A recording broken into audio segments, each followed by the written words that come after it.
hatred does not create as does not cease by hatred but only by love. This is the eternal rule. Buddha. This time we have tried to give the Indian, I guess, all the three Indian philosophers. That way we have tried to follow.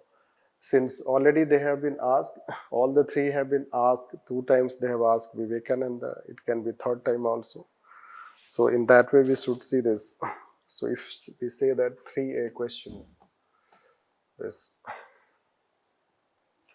So this simply we can start with, since in philosophy type already you know that how to structure. The structuring is related to first you should write about Buddha philosophy. You start with this. Then this body part, when we say that, we start with again Buddha. Right. Link his. Here you can write a short introduction. A short. Then here you can write his philosophy principles.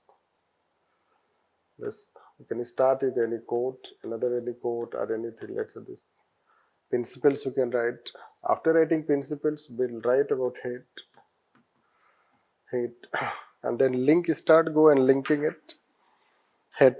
Right. So hatred cannot cease by hatred. Hatred by hatred. Give examples. Enough examples we can have, clear examples to relate it. And then talk about love. Right. Compassion. Link with Buddha. Again, give any example. This. And after linking it, then you go for conclusion. This. So that way simply let's say that it can be written. And we know that nowadays lots of things we have. So simply we can say Gautama Buddha teaches about social ethics, how people should live their life in society, and people should try to know the truth of life. That can be introduction. Then Buddha principles, you can say Buddha teaches about middle path, Madhyam Marga. He teaches about sacrifice, forgiveness, sacrifice, compassion, truthfulness, non-harmfulness. As his philosophy, eightfold path also you can talk. He himself got enlightenment on the basis of, let's say that he wondered why human suffers, and because of that, let's say that he left this worldly things, desire, and then he started focusing on knowing the truth of life, and ultimately he received his enlightenment. Now then thereafter, let's say then when he himself relinquished worldly things and he, let's say that he spread love and compassion. So this is why he say that hatred, it is his experience which says that hatred cannot be conquered by hatred.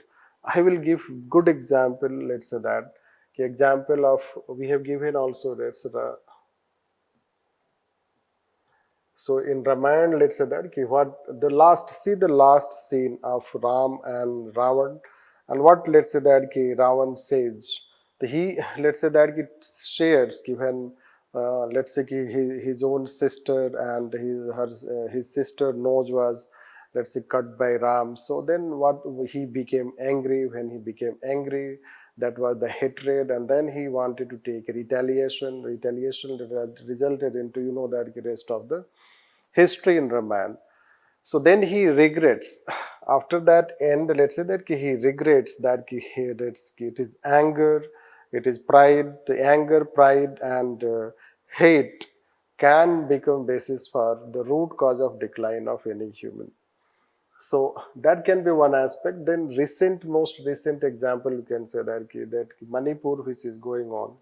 Although we are giving too much of, let's say, this example, but you know what is happening. The two tribes and they hating each other and killing each other. But will that hate will result into conquering? It is not going to address.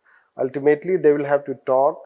They will have to talk about this peace, love, and compassion, because they'll have to live in their harmony. And that is how it can be linked, and this is how. So not very challenging to write this answer. Then further you can give some other examples.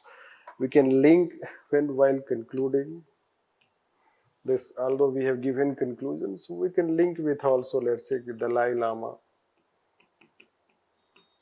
This is how we can say towards end, in conclusion, we can give the talks about this love and compassion. Even Mahatma Gandhi, Tagore, let's say that their name can say that how they will talk, and other even Mother Teresa you can talk.